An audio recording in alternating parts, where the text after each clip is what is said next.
Segundo capítulo 24, Joás dá ordens para consertar o templo. Esta é uma obra na época do rei Joás. Você sabe que ele começou a reinar bem jovem, com 7 anos de idade. E ele foi empreendedor, até porque era justamente conduzido pelo sacerdote Joiada. Então, durante todo o tempo de Joiada, Joás foi um excelente rei. Porém, após a morte de Joiada, ele decaiu da sua fé, mudou o procedimento e sofre punições no final da sua vida. Verso 1 diz assim: tinha Joás 7 anos de idade quando começou a reinar, e 40 anos reinou em Jerusalém. E era o nome de sua mãe Zíbia de Berseba. Berseba é a parte sul de Judá. E fez Joás o que era reto aos olhos do Senhor, todos os dias do sacerdote Joiada. Como eu falei, enquanto Joiada estava vivo, ele conduziu bem o rei Joás. Agora, depois que Joiada faleceu, aí a vida de Joás deu para trás.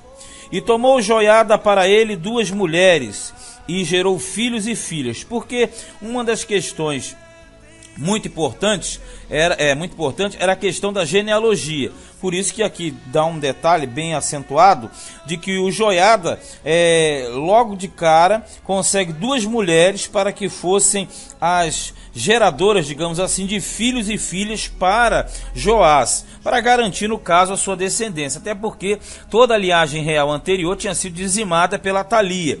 Então agora Joás, que é o descendente direto de Davi, ele tinha a obrigação de suscitar uma nova descendência numerosa.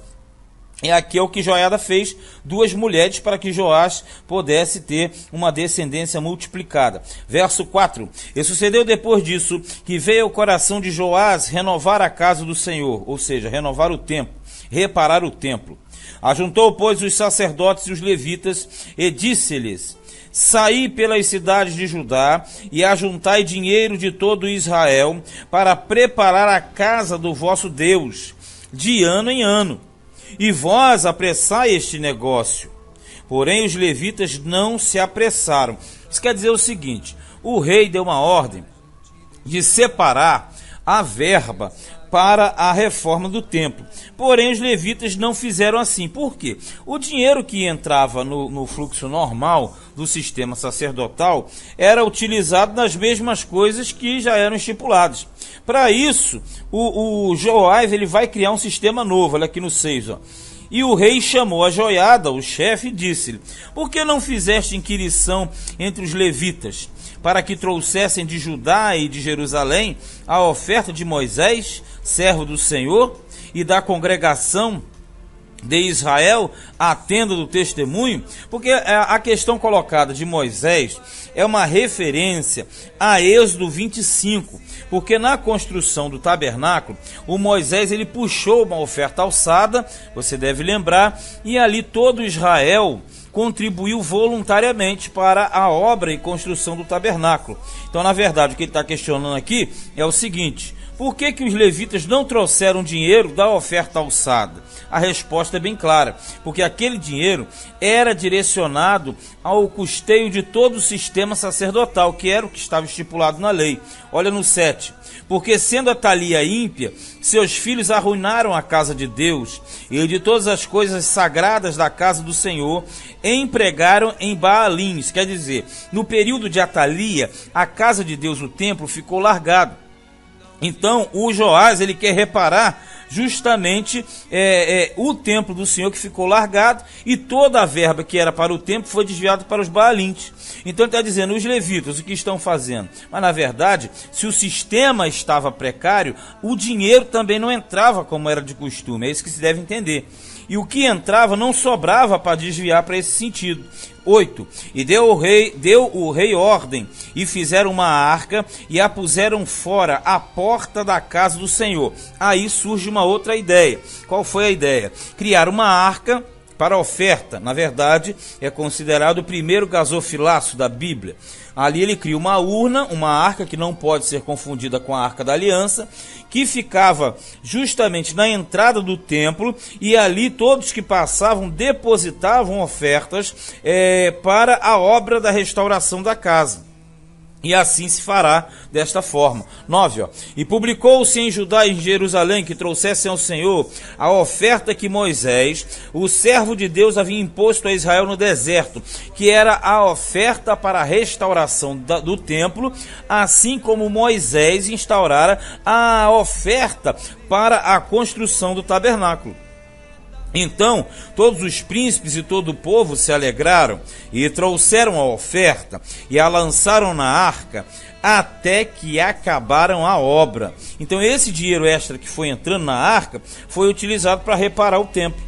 E sucedeu que ao tempo que traziam a arca pelas mãos dos levitas, segundo o mandado do rei, e vendo que já havia muito dinheiro, vinha o escrivão do rei e o comissário do sumo sacerdote, e esvaziavam a arca, e a tomavam e a tornavam ao seu lugar. Assim faziam dia após dia, e ajuntaram dinheiro em abundância, o qual o rei e Joiada davam aos que dirigiam a obra do serviço da casa do Senhor, e alugaram pedreiros e carpinteiros para renovarem a casa do Senhor, como também ferreiros e serralheiros para repararem a casa do Senhor. E os que dirigiam a obra faziam que a reparação da obra fosse crescendo pelas suas mãos, e restauraram a casa de Deus ao seu estado, quer dizer, como era o padrão normal, e a fortaleceram. E depois de acabarem, trouxeram o resto do dinheiro diante do rei e de Joiada, e dele fizeram utensílios para a casa do Senhor, e objetos para ministrar e oferecer, e perfumadores e vasos de ouro e de prata, e continuamente sacrificaram holocaustos na casa do Senhor todos os dias de Joiada. Qual é a questão aqui? A ênfase do cronista é mostrar que o rei Joás, ele assumiu com 7 anos. Nós sabemos que o 7 é o número de Deus, o número da perfeição. Então, o Joás, ele teve uma grande dedicação em relação ao templo, no sentido de restabelecer a forma correta. E o que aconteceu? Ele criou essa arca, que era uma arca de oferta, para justamente recolher dinheiro para a manutenção do templo, para a manutenção da casa de Deus, que estava precária desde a época de Atalia. Só que o dinheiro serviu para a reparação e ainda sobrou dinheiro para ele justamente criar e trabalhar em cima de outros utensílios, que é o que está aqui no versículo 14. 15. E envelheceu Joiada e morreu, farto de dias. Era da idade de 130 anos quando morreu. 130 anos para essa época era muito tempo. Para a pessoa viver muito tempo assim, sinal de que estava agradando a Deus. E o sepultaram na cidade de Davi com os reis, porque tinha feito bem em Israel e para com Deus e a sua casa. Você percebe aqui a ênfase que o cronista quer destacar, é que o Joiada, como foi automaticamente muito empenhado na obra, foi ele que segurou a situação na hora que os reis sumiram e ficou Atalia, foi ele que instruiu Joás, ele foi tão bem quisto que foi sepultado na sepultura dos reis de Israel, ainda que ele não fosse rei, porque ele era sacerdote. Ao contrário, o Joás já vai ser exatamente o oposto. Após a morte de Joiada, ele vai despencar tão rapidamente que ele nem será enterrado nos sepulcros dos reis. Vamos ler aqui versículo 17. Porém, depois da morte de Joiada, vieram os príncipes de Judá e prostraram-se perante o rei, e o rei os ouviu, olha só, desviando o Joás do caminho correto. E deixaram a casa do Senhor, quer dizer, o templo, Deus de seus pais, e serviram às imagens do bosque e aos ídolos. Então veio grande ira sobre Judá e Jerusalém por causa desta sua culpa. Quer dizer, o Joás, após a morte do sacerdote Joiada, foi conduzido pelo conselho de outros e se desviou do caminho certo. 19. Porém enviou profetas entre eles para os fazer tornar ao Senhor, os quais protestaram contra eles, mas eles não deram ouvidos. Quer dizer, Deus mandava os profetas para repreender, para falar assim: olha, é o seguinte, tudo que vocês estão fazendo está fora, vocês saíram do caminho de Deus. Só que a represália era grande. Olha no 20. E o Espírito de Deus revestiu a Zacarias, filho do sacerdote Joiada, o qual se pôs em pé acima do povo e lhe disse: assim diz Deus, por que transgredis os mandamentos do Senhor? Portanto, não prosperareis, porque deixastes o Senhor, também ele vos deixará. Esse Zacarias aqui era filho do sacerdote Joiada. Não pode ser confundido com os outros Zacarias que aparecem no contexto bíblico, tanto do Antigo quanto do Novo Testamento. E também aquela questão, esse Zacarias aqui é aquele que foi citado por Jesus lá no Novo Testamento, quando Jesus, em Mateus 23, ele cita que o sangue inocente derramado desde Abel estava sendo requerido pelo Senhor. E ele fala, desde Abel o justo, até Zacarias o profeta, que foi morto entre o altar e o templo. Então é esse Zacarias aqui que Jesus se refere em Mateus 23, 35. Agora, na verdade, lá diz que ele era filho de Zacarias, filho de Berequias. E aqui já fala que ele era filho de Joiada. Por que isso? Porque nós sabemos que a questão dos nomes, dependendo da época e da situação, eles sofriam uma certa variação. E até mesmo pela falta do conhecimento do nome verdadeiro, às vezes o cronista ou outros colocavam, no caso, outros nomes. Mas, na verdade, aquele Zacarias de Mateus 23, 35 coincide com esse Zacarias aqui no capítulo 24, versículo 20. A verdade é que ele será morto, ele foi morto pelo Joás. E eles conspiraram contra ele e o apedrejaram com pedras, por mandado do rei, no pátio da casa do Senhor. Veja bem, o cara morreu dentro do pátio do templo. Assim, o rei Joás não se lembrou da beneficência que Joiada, pai de Zacarias, lhe fizera. Porém, matou-lhe o filho, o qual, morrendo, disse: o Senhor o verá e o requererá. Tipo, o Senhor está vendo e vai cobrar isso aí. E o Joás, ele foi automaticamente ingrato para com Joiada, porque Joiada foi o grande mentor dele, foi quem guardou, foi quem colocou, quem instruiu, e ele, após a morte de Joiada, foi ingrato, matando inclusive o filho de Joiada, que era o profeta Zacarias, que, diga-se de passagem, o aconselhava para o seu próprio benefício. Então o Joás cometeu esse grande delito. Versículo 23.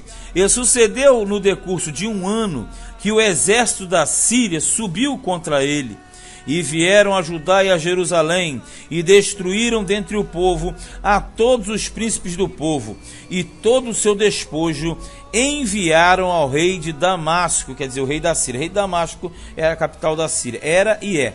Porque ainda que o exército dos sírios viera com poucos homens, contudo, o Senhor deu nas suas mãos um exército de grande multidão, porquanto deixaram ao Senhor, Deus de seus pais. Assim, executaram os juízos de Deus contra Joás. Nós sabemos disso, é um assunto muito corriqueiro, principalmente aqui no livro de Crônicas. Quando alguém estava contrário à vontade de Deus, o próprio Deus levantava os inimigos e os entregava nas mãos dos inimigos. E não é nada mais, nada menos do que esse contexto aqui.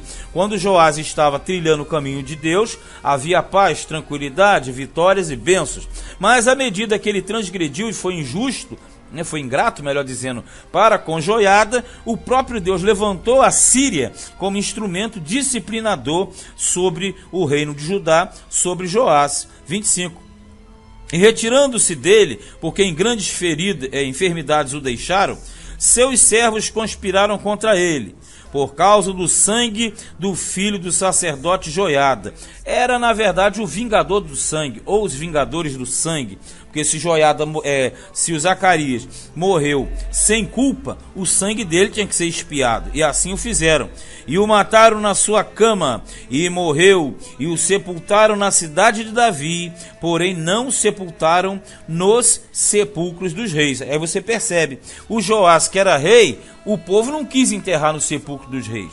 E o Joiada, que não era rei, esse foi enterrado no sepulcro dos reis, porque digno ele foi para tal. Versículo 26. Estes, pois, foram os que conspiraram contra ele: Zebade, filho de Simeate, a Amonita, e Zobade, filho de Sirite, a Moabita. Perceba que aqui o cronista não coloca o nome dos pais daqueles que mataram o rei, mas coloca o nome das mães e suas respectivas nacionalidades, Amonita e Moabita. Por que isso? Para isentar, na verdade, o povo de Deus, no caso aqui os judeus, de ter participado da morte do rei. Mas na verdade eles eram filhos de israelitas, ou melhor, de judeus propriamente dito.